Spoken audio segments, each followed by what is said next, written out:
Charlie, take 2, A and B mark. I've always wanted to be a teacher. My earliest memories are that of playing school with my brother, who's 4 years younger than I am. So I loved books, and I loved sharing books with children. And I loved thinking about books with children and talking about books with children. So I became a teacher to make a difference. I started out as a high school English teacher in Buffalo, New York, during the turbulent 60s and 70s. Life in those days seemed a little simpler. I wanted to become a teacher so I could make a difference and change the world.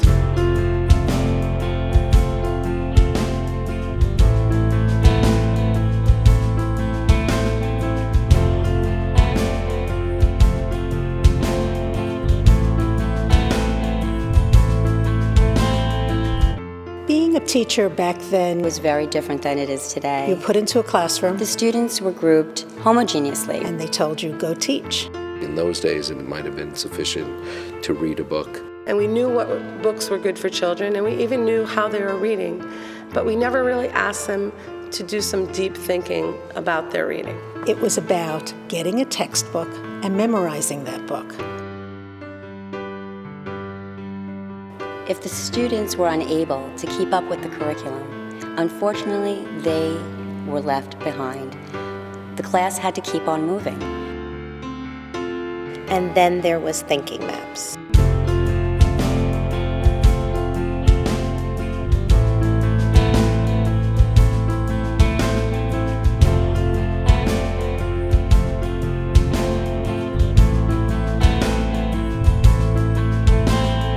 Typically, people think that students who speak another language need a watered-down curriculum or a simpler curriculum because they don't speak English.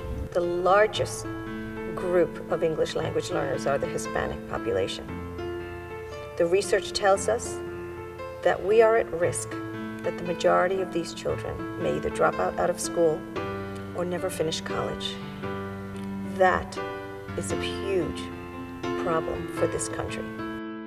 It behooves all of us in education to look at this population, the largest minority group of this nation, to make sure that they are great thinkers, major contributors, articulate, and capable.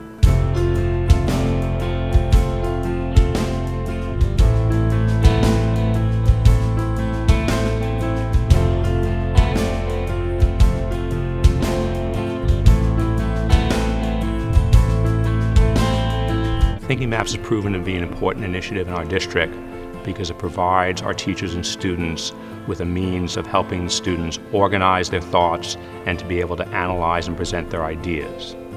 This is particularly important in a district of our diversity because it allows students, regardless of their level of English proficiency and capability, to be able to participate in discussions and to really be able to contribute to the overall classroom discourse.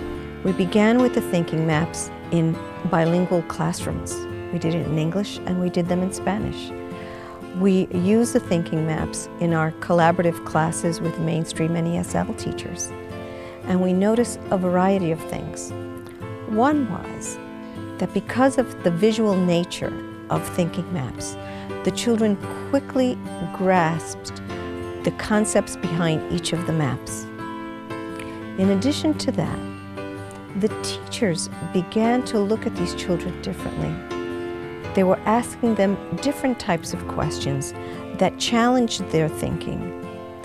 It was perfect because their little brains were hungry for a kind of challenge that awakened their curiosity and their interest and their desire to have more words to express what they were thinking and also what they were learning. When the children sit down to work, the curriculum becomes much clearer and more evident to them because they have that visual representation.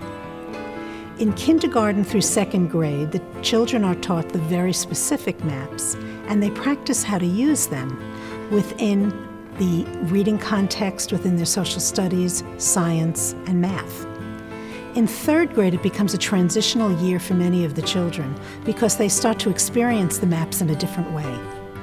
They're able to really analyze the topic that they're learning and start to think about which maps they're going to use and why. We find that the discussions become very deep, and the children take their thoughts, talk about what their findings are, and then begin to write.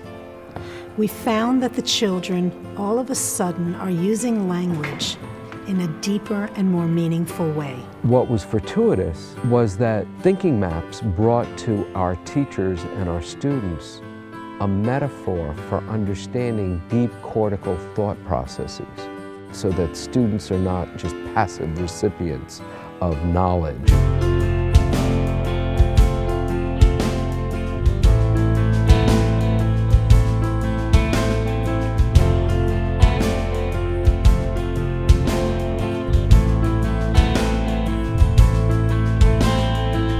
Proof is in the state tests. We finally, as a school on 3rd, 4th, and 5th grade last year, achieved 80% proficiency in English language arts. We created structures such that our English language learners can be taught within a classroom among all students, so that we didn't create differentiations along the way between removing ESL students on one side to having the English proficient student on the other.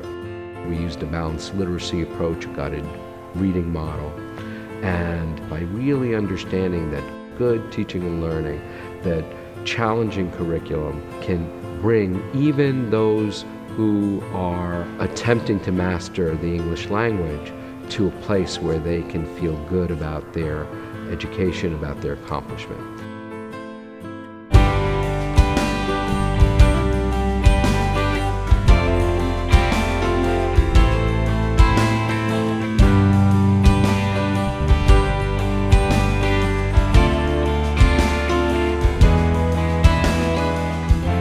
Always remember, a child is not a test score. A literate citizenry is just a citizenry that can read. It is not a citizenry that can think.